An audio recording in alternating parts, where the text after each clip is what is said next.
Hi everyone.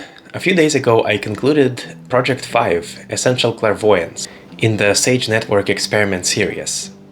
I felt pretty confident going into it, because the other experiments I've conducted until now all followed a similar progression, from nothing at first, to something interesting towards the middle of the experiment, to visible results and effects by the end of it.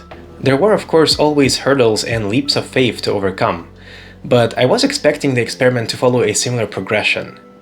And I felt that if I could already do something as seemingly advanced as moving the psi wheel with my mind or my energy, I could probably see the colors of upside down cards. Besides that, I did card guessing in the past, but only a few times, and I did get above 50-50 results each time.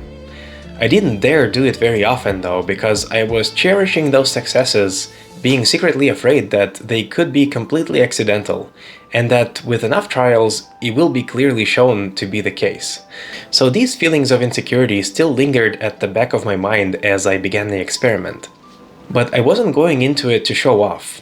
My objective was to find out whether or not I can develop and demonstrate extrasensory perception. As is usually the case with plans, things did not go as expected. I was getting frustrated with how much my efforts amounted to statistically random results. I thought at first that it was a matter of repetition, just like in school where you study the superficial material and get rewarded with good grades, or like with muscle training. The more reps you do, the stronger it becomes. And in a way, the second example is true, but it wasn't as simple as I thought. This experiment made me realize just how fine-tuned you need to be in order to hope to actually hear the voice of your intuition. When you hone in on your inner world, you start to really see, feel, and hear everything that's going on in there. And intuition is a part of it, but there's so much more beside it that it gets drowned out by all the other things. Mental calculations, emotional triggers, imagination, and all of those voices are always on, competing with each other over your attention, affecting your decisions and perceptions. When people talk about evidence of psychic intuition, they're usually talking about outlier cases, where the intuitive impulse is strong enough to actually cut through the noise and reach the conscious awareness.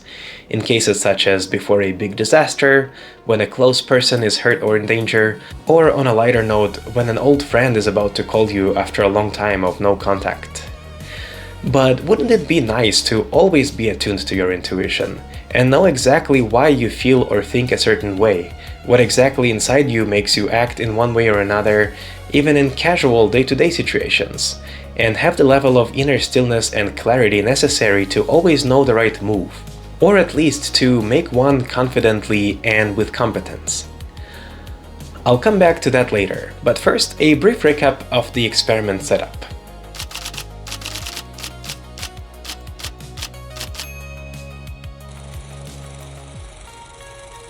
I began with a simple deck of playing cards and isolated all the 10s, 9s, and 8s, thus ending up with 6 red and 6 black cards, for a total of 12. Then I would shuffle them, lay them in a 4x3 grid, and try to guess or perceive what were the colors of each card before flipping them over, and then count the results. On day 12, a flaw in my experiment became apparent. If I'm working with 12 cards with 6 of each color, it becomes much easier to calculate which colors are more likely to appear after a few guesses, and much harder to resist doing so. To mitigate this problem, I introduced 8 more cards into the deck, ending up with 20 in total, and still selecting 12 after shuffling the deck. This would guarantee a more random selection and eliminate the possibility of counting. Another obvious challenge I faced on day 15 was the fact that one attempt per session was nowhere near enough for serious analysis and/or practice, so I increased it to 3 attempts per daily session, adjusting my record-keeping format accordingly. So by the time the format of my experiment was finalized, it looked like this, and this is what I recommend following based on my trials and errors. Isolate 20 cards, preferably 10s, 9s, 8s, 7s, and 6s, due to them having the biggest surface area covered with a single color. Shuffle them thoroughly and place them in a 4x3 grid in front of you. Perform the tune-in protocol. I followed one described in The Psychic Witch by Matt Oren, but you can find many other techniques online, including guided meditations for grounding and entering the alpha brainwave state of consciousness. Optionally, if you have some practice with the psi wheel, you can learn about it in one of my previous experiments, you could use it right after the tune-in to see if it spins and use it as a gauge and anchor for your state of consciousness throughout the experiment. Take some time to connect with the cards. Make sure that you are in a receptive state, not trying to force the most likely guess, but really listening to subtle intuitive communications. When you feel ready, begin flipping the cards one by one, calling the color each time before you flip them. Place the correct guesses in one pile and the incorrect ones in another. After you're done, count the cards and record your results.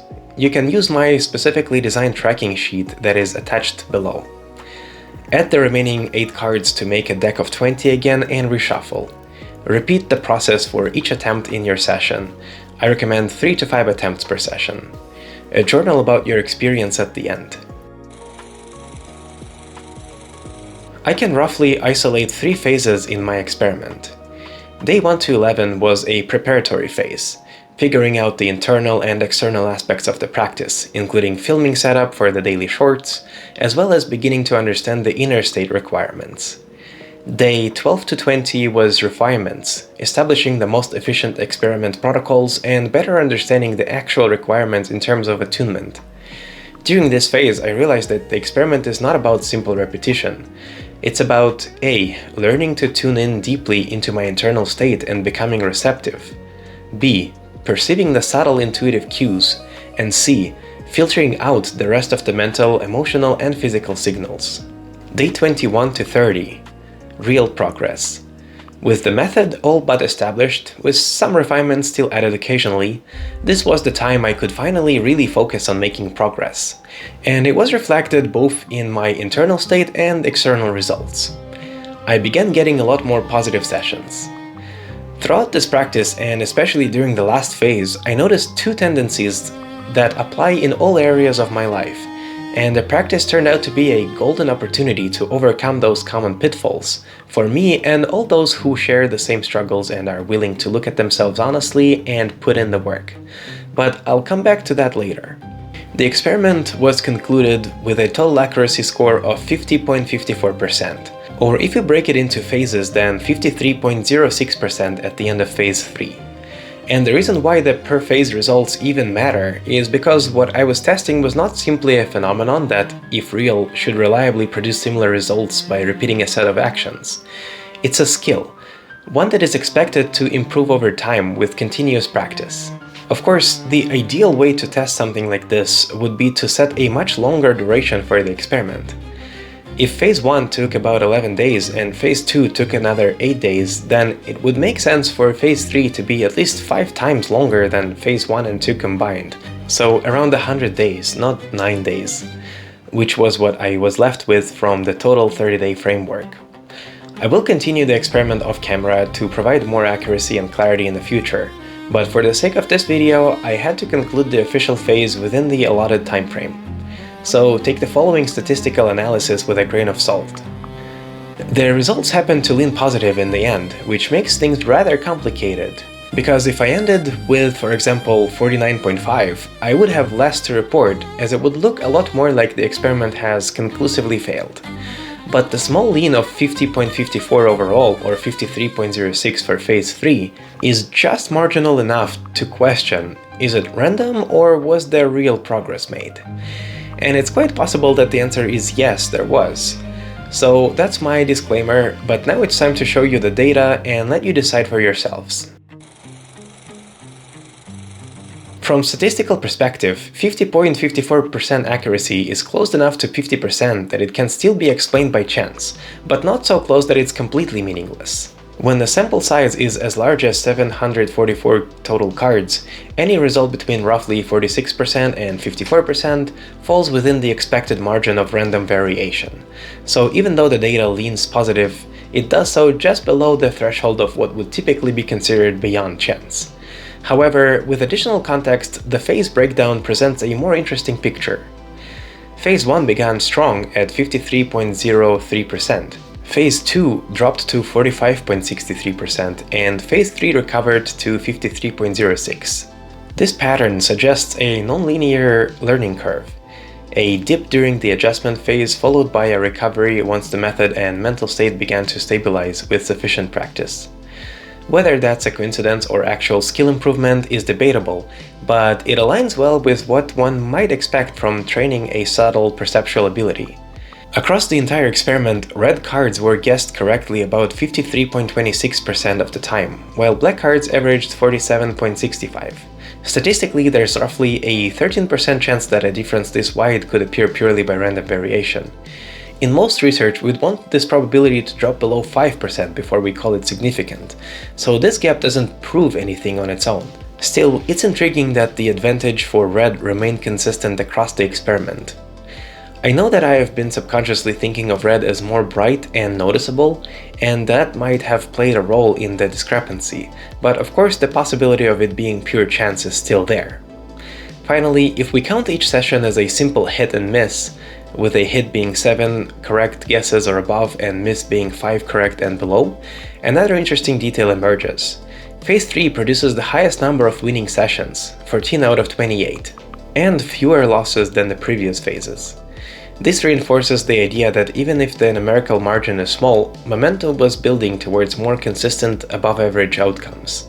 One other important detail is that although the numbers for the first and third phases are about the same, the main difference is in the precision of the dataset, since the number of attempts during Phase 3 was increased dramatically compared to Phase 1, seeing as I switched to 3 attempts per session from just 1 attempt.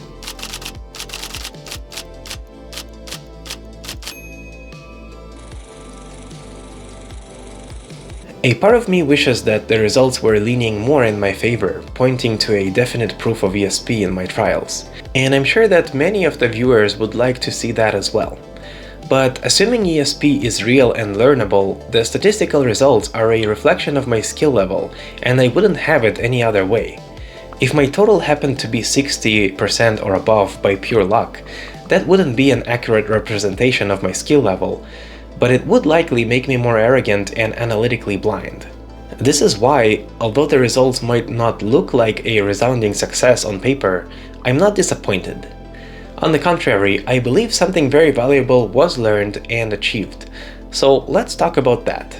Learning the skills of extrasensory perception is important, not only to show yourself and the world that there are things in our reality that are beyond our current understanding and imagination, not only to gain an upper hand over your fellow human beings in case that's part of your motivation, because let's be honest, many people get into magic or ESP for selfish reasons too.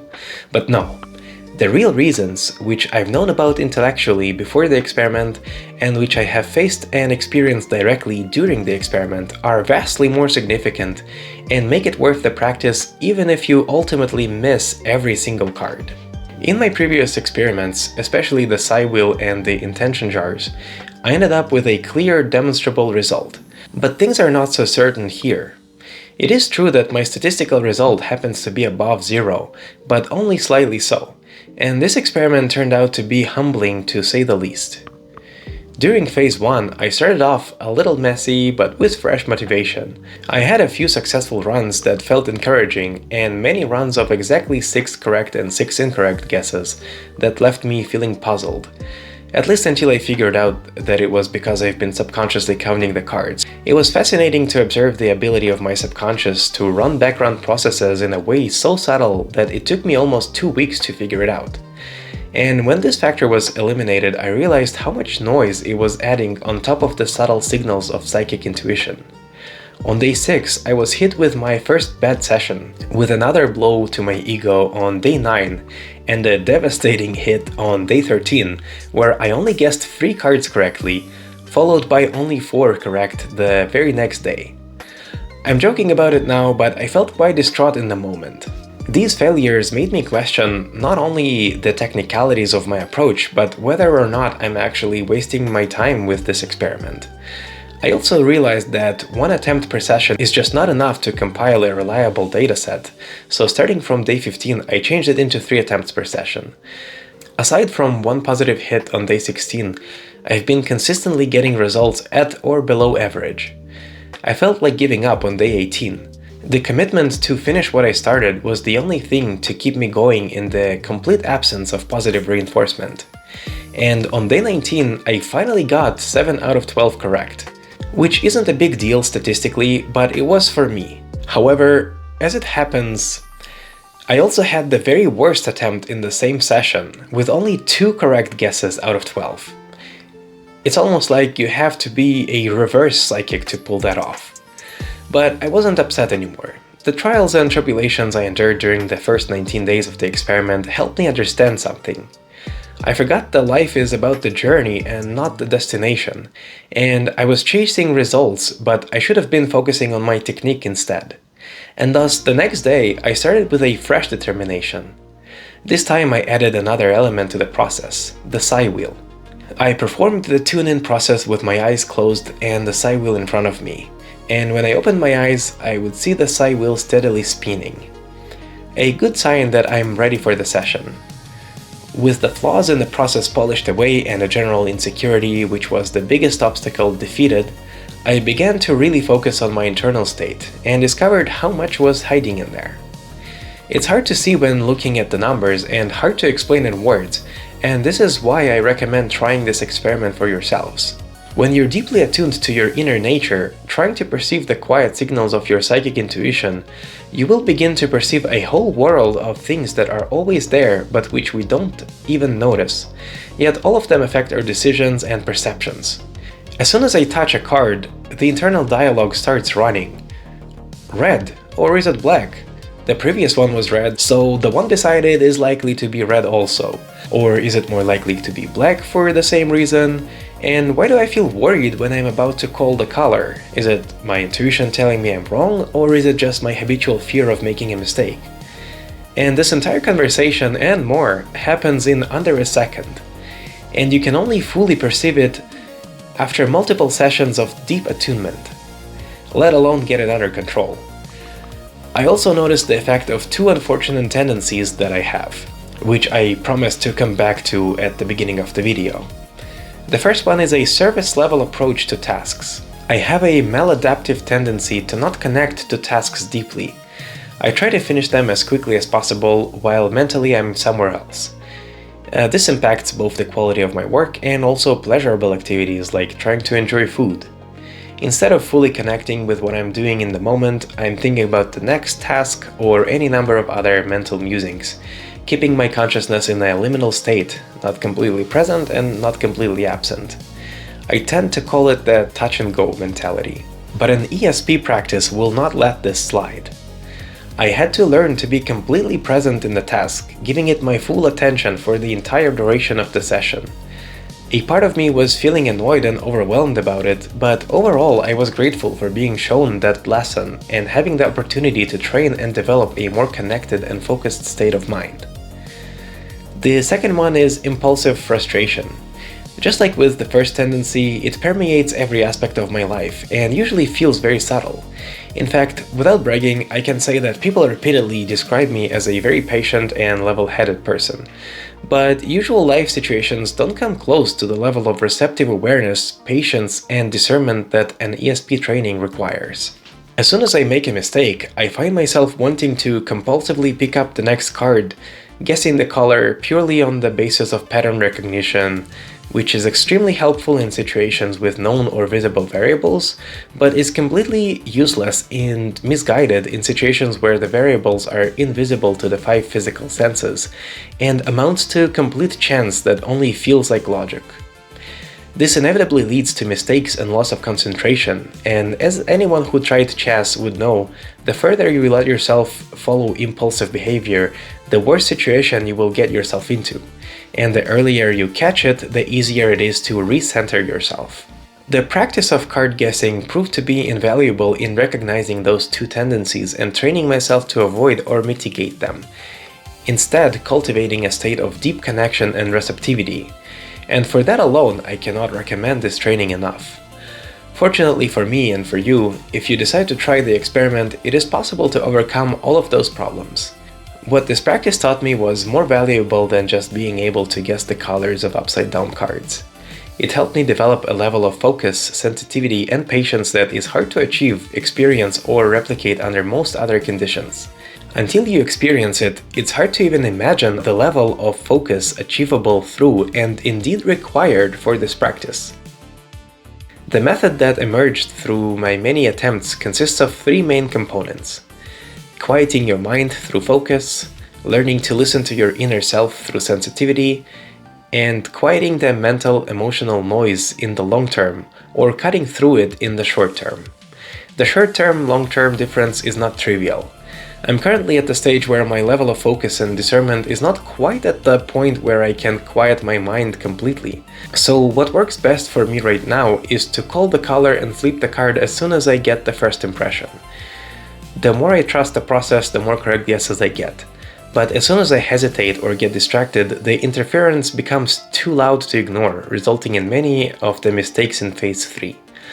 I can feel that the state of more complete mental, emotional stillness is attainable, but it takes longer to develop. But it's worth the effort, and I'm excited to keep working in this direction.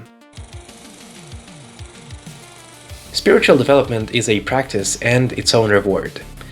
Your mind becomes clearer, your emotions calmer and more pliable, your will stronger and more focused.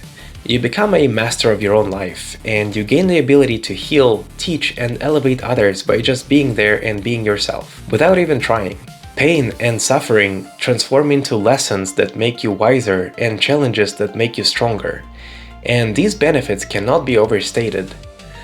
With that being said, learning through your own personal experience that there is a hidden side to physical reality which is out of reach for the physical senses, but is nonetheless accessible through a focused conscious effort, opens a new layer of possibilities for humanity.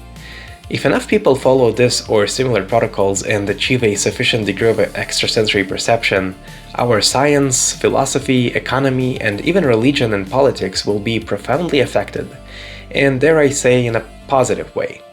At least I strongly believe that the positive will outweigh the negatives. I also believe that the process has already begun, and it's unstoppable.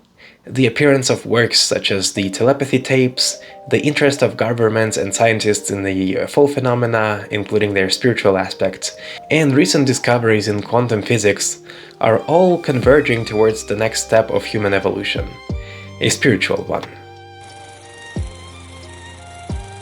I have to once again acknowledge that on a purely statistical level, although my results are leaning positive, they are still within the statistical probability of being random. And I haven't as of yet proven the existence of ESP through this experiment.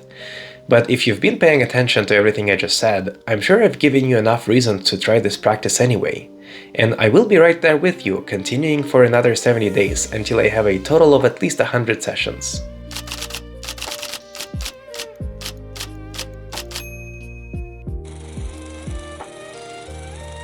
That being said, patience, consistency, and integrity are key. If you decide to try this method, take your time, but be consistent. If you miss the session, don't be frustrated. Just get back into it as soon as possible. If you had a bad session, don't feel down. The seemingly bad sessions bring about the most profound lessons if you're willing to trust yourself and the process and not give up. And be honest with yourself. Remember the importance of inner work and avoid the temptation of only performing the surface-level actions expecting results. The more you let go of results and focus within, the sooner and steadier the results will follow. I strongly recommend keeping a journal and taking notes of every session, every discovery, and every challenge. If you wish to be particularly meticulous, it's also recommended to write down details such as the time of day, how tired or well-rested you are, the phase of the moon, and so on.